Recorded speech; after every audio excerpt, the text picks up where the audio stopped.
BA semester 3 मनोविज्ञान। सरल प्रश्नों का उत्तर।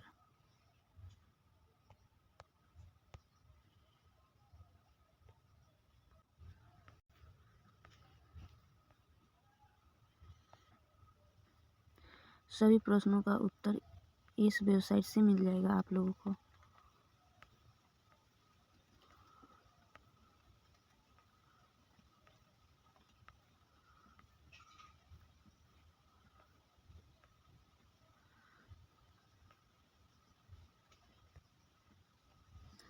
सामाजिक मनोविज्ञान का स्वरूप। सामाजिक मनोविज्ञान का स्वरूप।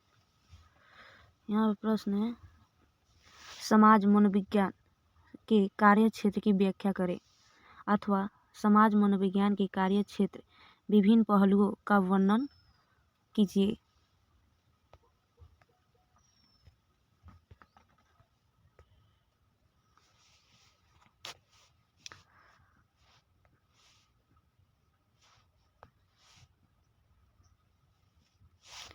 समाज मनोविज्ञान के कार्य क्षेत्र विभिन्न पहलुओं का वर्णन कीजिए। इन दोनों के आंसर ही होगा। उत्तर में सामाजिक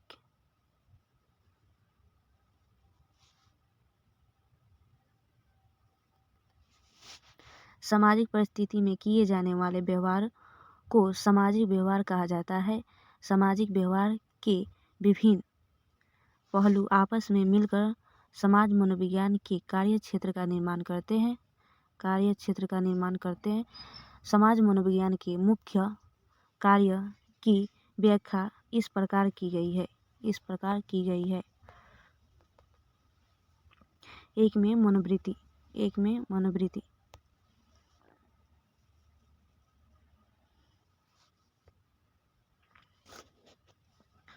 ओलपोर्ट के अनुसार मनोवृत्ति समाज मनोविज्ञान के कार्य क्षेत्र का एक ऐसा प्रमुख अंग है। मनोविज्ञान में 3 तरह के तत्व का एक संगठन पाया जाता है। यह तीन तत्व है संज्ञानात्मक तत्व, व्यवहारक तत्व तथा संज्ञानात्मक तत्व। इन तत्वों के सम्मिलित रूप को मनोवृत्ति ABC कहा जाता है।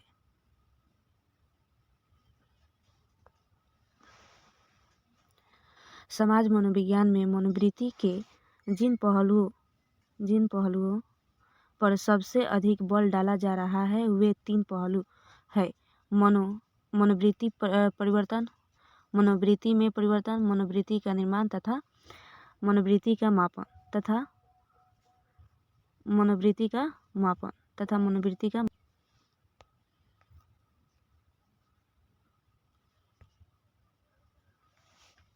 दो में सामाजिक प्रत्याक्षण आधुनिक समाज मनोवैज्ञानिक के कार्य क्षेत्र का दूसरा प्रमुख पहलू है। दूसरे व्यक्तियों की प्रेरणाओं, इच्छाओं, मनोवृत्ति आदि से अवगत होकर तत्व संबंधित ज्ञान प्राप्त करने की क्षमता को सामाजिक प्रत्याक्षण की संज्ञा दी जाती है।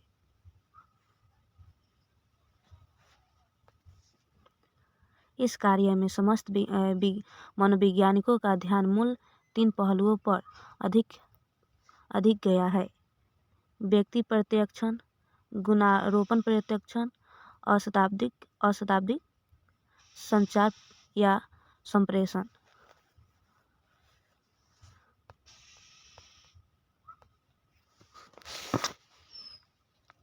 तीन में पूर्वाग्रह तथा विभेद। पूर्वाग्रह एक विभेद आधुनिक समाज मनोवैज्ञानिकों का एक महत्वपूर्ण कार्य क्षेत्र बन गया है। पूर्वाग्रह एक ऐसी मनोवृत्ति है जो किसी वस्तु या व्यक्ति के प्रति प्रतिकूल या अनुकूल विचार पर आधारित होती है। यह साधारणतः लोग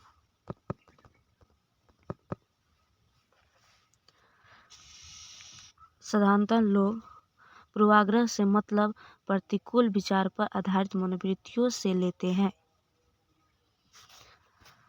समाज मनोवैज्ञानिकों ने पूर्वाग्रह तथा विभेद प्रभावित करने वाले कारकों को बताया है।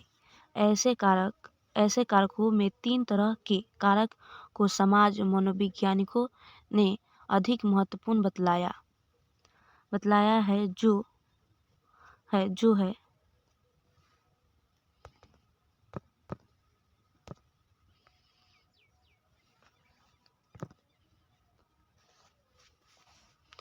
जो है सांस्कृतिक कारक, सामाजिक कारक तथा व्यक्ति संबंधित कारक। सांस्कृतिक कारक, सामाजिक कारक तथा व्यक्ति संबंधित कारक। मनोवैज्ञानिकों ने पूर्वाग्रह की व्याख्या करने के लिए विभिन्न तरह के सिद्धांतों या उपगमों का भी वर्णन किया है, जिनके ऐतिहासिक उपागम, मनोविश्लेषणात्मक उपागम, संज्ञानात्मक उपागम आदि प्रमुख है।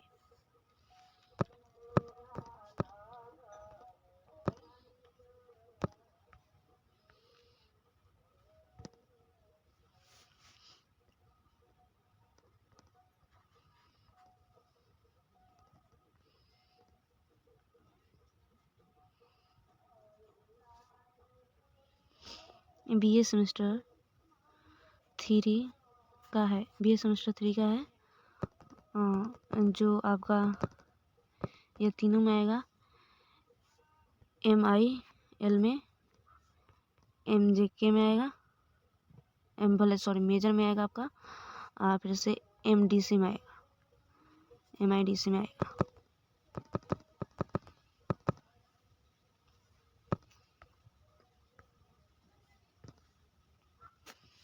चार नंबर जन्म मत तथा प्रचार। जनमत ऐसा व्यक्तियों के मत को कहा जाता है। जन्म मत ऐसे व्यक्तियों का मत को कहा जाता है जिनमें एक सामान्य अभिरुचि होती है।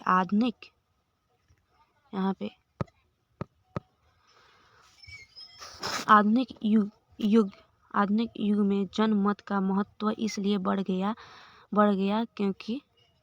क्योंकि इसके सहारे किसी सार्वजनिक समस्या के प्रति व्यक्तियों के विचार एवं मतों का पता चलता है। जन्म मत से काफी जुड़ा हुआ कार्यक्षेत्र प्रचार है। जन्म मत से जुड़ा हुआ काफी कार्यक्षेत्र प्रचार है। समाज मनोविज्ञानी के लिए प्रचार एक ऐसे विधि है जिसके सहारे व्यक्तियों की विचारों एवं मतों को नियंत्रण कर एक विशेष दिशा में मोड़ा जाता है। 5 में है आपका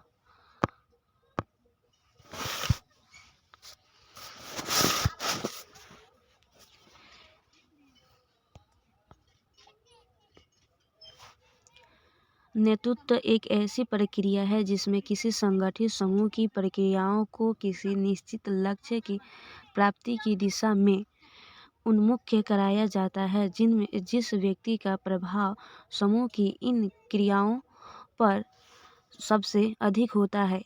कहाँ पे? यहाँ पे सबसे अधिक होता है, उसे नेता माना जाता है। उसे क्या माना जाता है? नेता माना जाता है।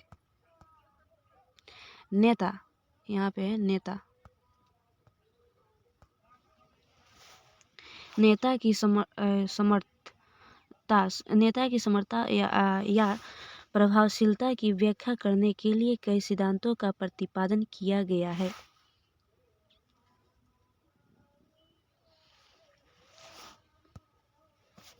जिनमें कुछ प्रमुख सिद्धांत निम्न है।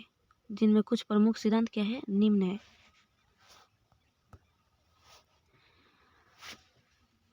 फाइल्डर सिद्धांत, पथ लक्ष्य सिद्धांत, भर्म तथा ए टोन सिद्धांत आदि।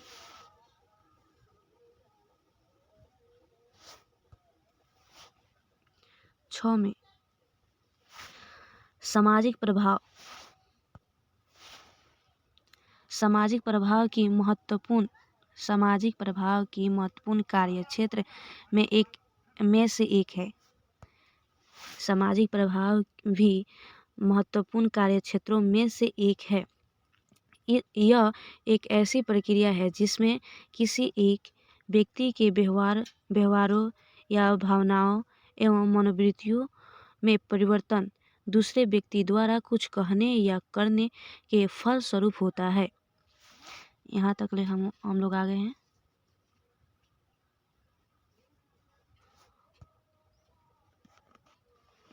सामाजिक प्रभाव स्पष्ट या छिपा हुआ, चेतन या अचेतन तथा औपचारिक एवं अनौपचारिक कुछ भी हो सकता है।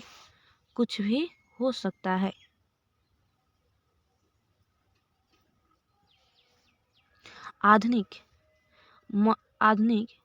समाज वैज्ञानिकों ने मूल स्वरूप 3 तरह के सामाजिक प्रभाव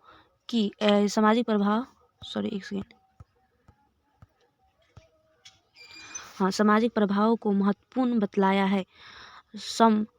समरूपता, अनुपालन एवं अज्ञातकारी। इधर थोड़ा नहीं दिख रहा था इसलिए ऐसा हो गया।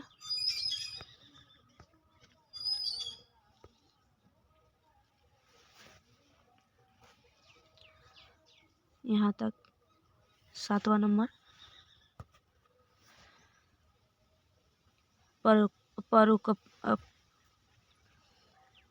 एक सेकेंड।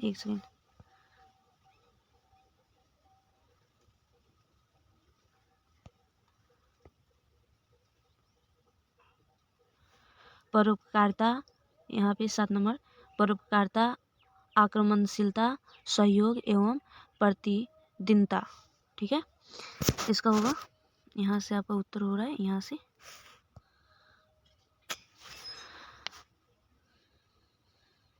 परोपकारिता एक ऐसा सामाजिक व्यवहार है जिसमें एक व्यक्ति दूसरे व्यक्ति की सहायता बिना किसी प्रकार की उम्मीद के ही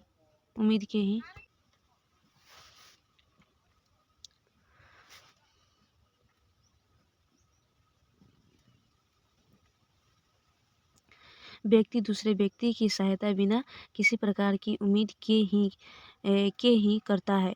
मरियर्स मतलब क्वेश्चन में 1988 आप देख लीजिएगा के अनुसार आक्रमणशीलता एक ऐसा शारीरिक या शताब्दी व्यवहार है जिसमें एक व्यक्ति दूसरे व्यक्ति को हानि या आघात पहुंचाने की कोशिश करता है।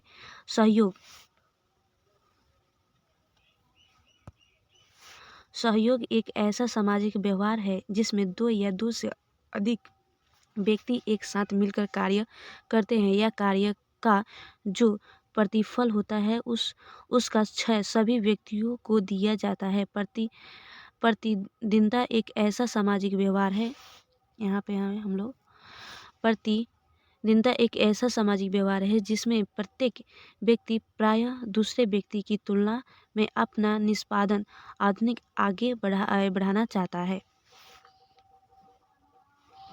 दोस्तों आप लोग देख लीजिएगा, थोड़ा मेरा बोली तो थोड़ा टाइप फील करता है, इसलिए थोड़ा बोलने में उटपटांग सा शब्द निकल जा रहा था।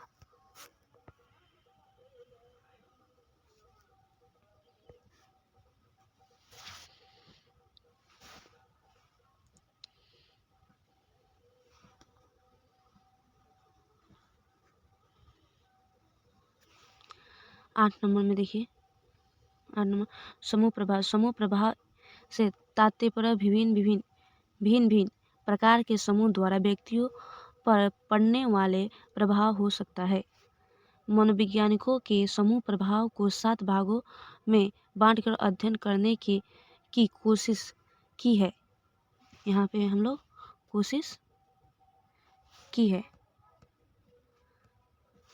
सामाजिक सरलीकरण, भीड़ भाड़, सामाजिक स्वैचारिकता, अस्थायी समूह धारण, समूह ध्रुवन, समूह चिंतक तथा अल्पसंख्या प्रभाव, इनमें से प्रत्येक क्षेत्र में समाज मनोवैज्ञानिकों द्वारा अनेक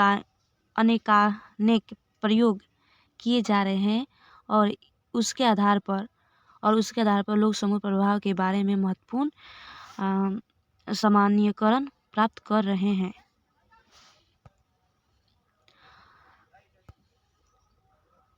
अतः कह सकते हैं कि आजकल समाज मनोविज्ञानी का कार्य क्षेत्र काफ़ी बढ़ गया है। प्रत्येक क्षेत्र में उनके द्वारा जो शोध कार्य